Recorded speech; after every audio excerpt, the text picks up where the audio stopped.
And Major League Baseball will be testing out a lot of things that are uncomfortable to most people's sensibilities, if you will, watching sports. Now, what do I mean by this? July 23rd, they will begin the truncated 60-game sprint, not a marathon. It's a sprint to the finish line. And it is more likely than not that in most ballparks, no one will be in attendance. In some ballparks, you might see some attendance depending on geography and all that. But they're going into the season thinking they'll mostly be empty stadiums, at least for the first part of the season. So the powers that be would like to artificially create the environment that we're all used to when we watch a baseball game. So I don't know if you saw this or not. Maybe you missed it. I'm going to use the Phillies as an example. All right, so Philly, and they're one of 30 teams in baseball. They're all doing this. They're going to pump in canned crowd noise through the public address system. They're also going to take a page out of the Oakland A's playbook, and they're going to have cardboard cutouts of fans in the stands to give the illusion that there are actually human beings that are watching these games. And they're even going to have in Philadelphia the Philly Fanatic, the beloved furry, overweight green mascot, the Philly Fanatic, will roam around Citizens Bank Park alone, of course, because he's got to practice the social distancing. Of course, even if the Fanatic was like making out with a cardboard cutout, I don't think that would really matter. But let us discuss. Now, we've touched this topic. We've broached this subject in the past. But now that it's getting close to being reality, it's one thing when they do it in a Korean baseball game or a European soccer game, but now it's coming here to the U.S. when we watch our sports. So when you first saw that it's on like Donkey Kong, the fake MLB environment, what did you think? All right, so I've got elevator music, the magic treasure chest, and paranoia.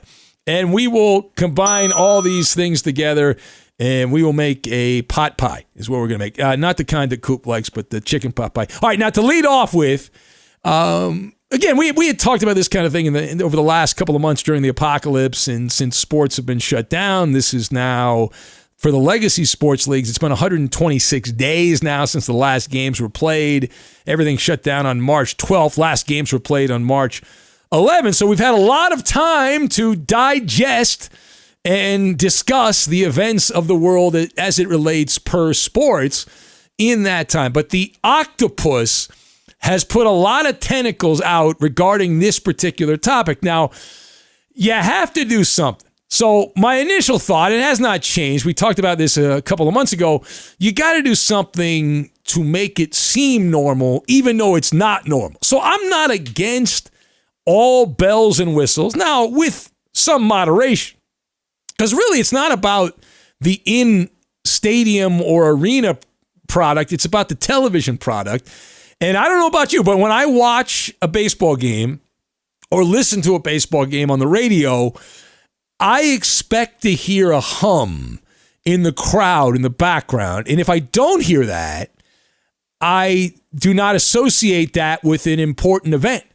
Now, I understand the public address announcer will be introducing the players, and they'll have walk-up music for the cardboard cutouts, but they're trying to, again, make it very similar to what we've all experienced when we watch these games over the years. And so all of this will be taking place at a ballpark near you, right down the street from where you are, or a few miles away. But if you don't have the ambient sound, then it's going to seem like you are listening to a public library.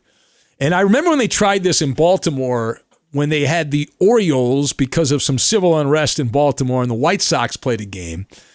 And it was so awkward that the guy at third base could hear the radio announcers in the press box calling the game, and the TV announcers, because there was no noise to drone out the sound of the play-by-play of the game. But it would be like a public library. Again, I use that. It would be like a public library. The buzz of the crowd, and you know this, it is so much the soundtrack of any sport. We're talking about baseball here. It's as big as the crack of the bat, right? As big as the crack of the bat. And baseball without emotion is, and I love baseball. It's about as exciting as listening to. It's about as exciting as listening to elevator music, though. I mean, think about it. If you listen to a baseball game, there's no juice, there's no buzz, there's no nothing, no razzle dazzle. Welcome to Dolesville.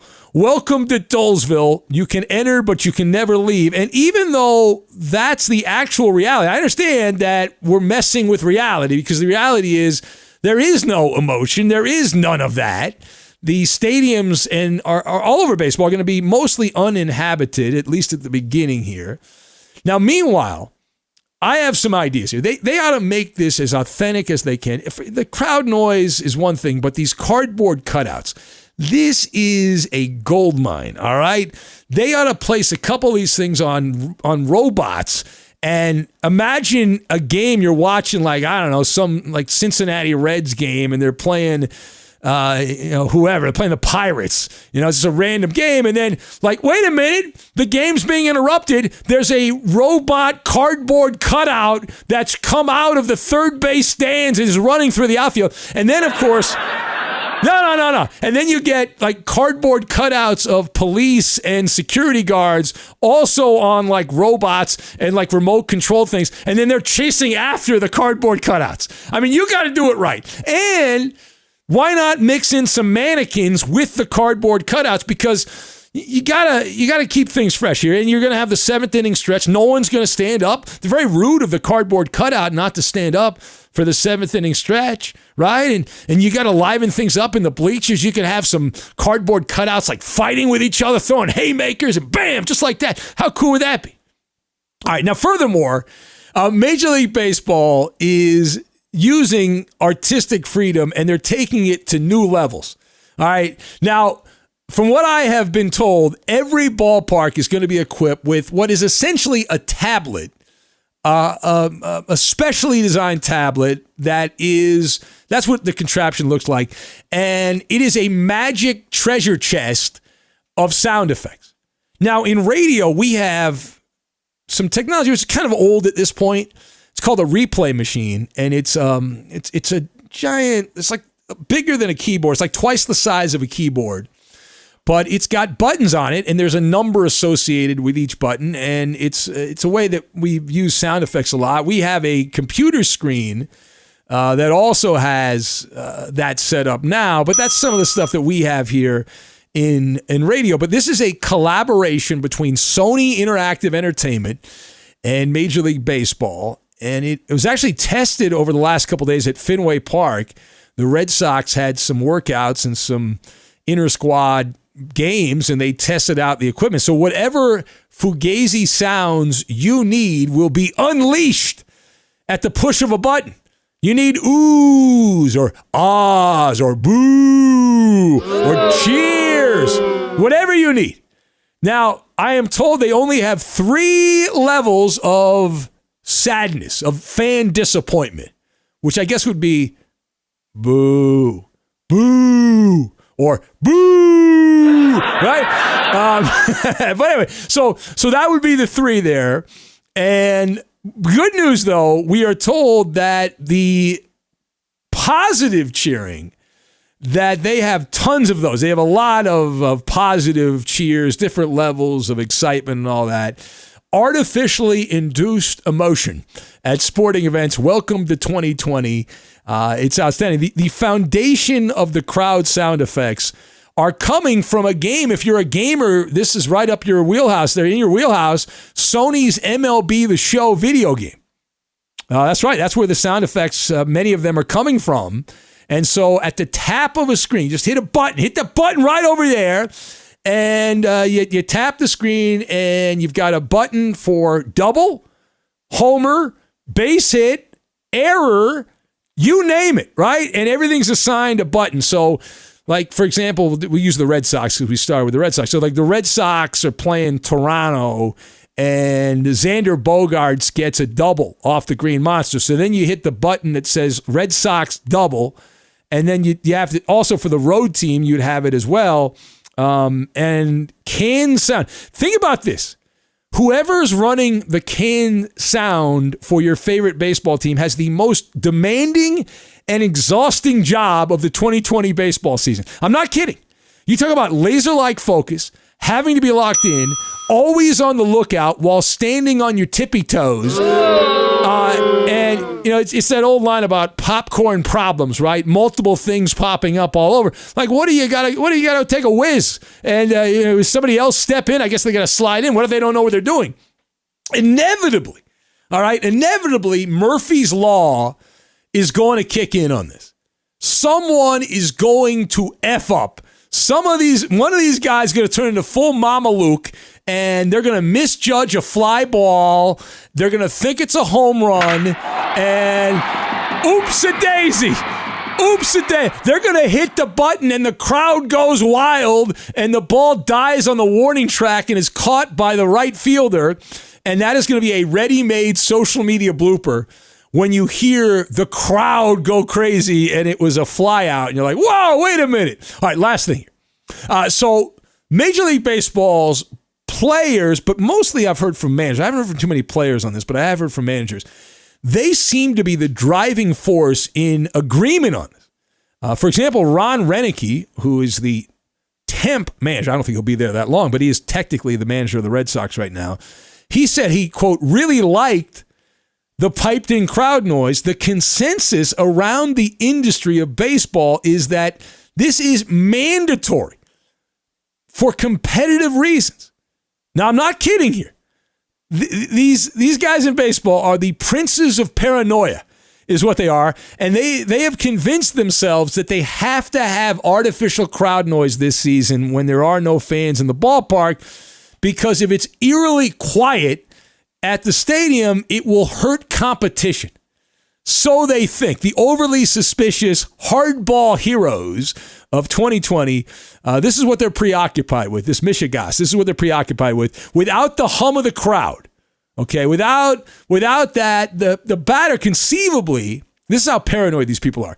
They're worried that if you're holding the bat, right, you're there and you're looking at the pitcher, you could hear the catcher move to get, like, for example, if the catcher sets up inside and then you're looking at the mound, because as a batter you're never supposed to look back at the catcher, but you hear the catcher moving because his pads are making noise, you then know the catcher is sitting out on the outside part of the plate, so the pitch location is going to be outside, or vice versa. If the catcher is set up outside and then moves, you can tell most likely moving to the inside. So I'm telling you, I'm not making this up. They're worried about tipped pitch location. They're also concerned about, when the shortstop and the second baseman, and they cover their mouth with their glove and they talk to each other, but in an empty stadium, it would bounce around like a pinball in a pinball machine. The sound would bounce around, and they're concerned that the player at home plate would hear that, and it's so ridiculous. Much of this is really, because, by the way, it's like the outfield positioning.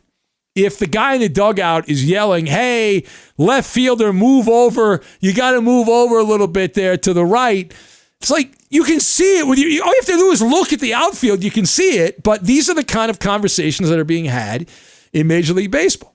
And the funny thing is the Marlins and like Tampa Bay Rays have been playing games with hardly anybody in the crowd for years. And it's not like the Marlins have been lighting the world on fire. Tampa Bay's been okay in that weird dome setup they've got in Tampa St. Pete there.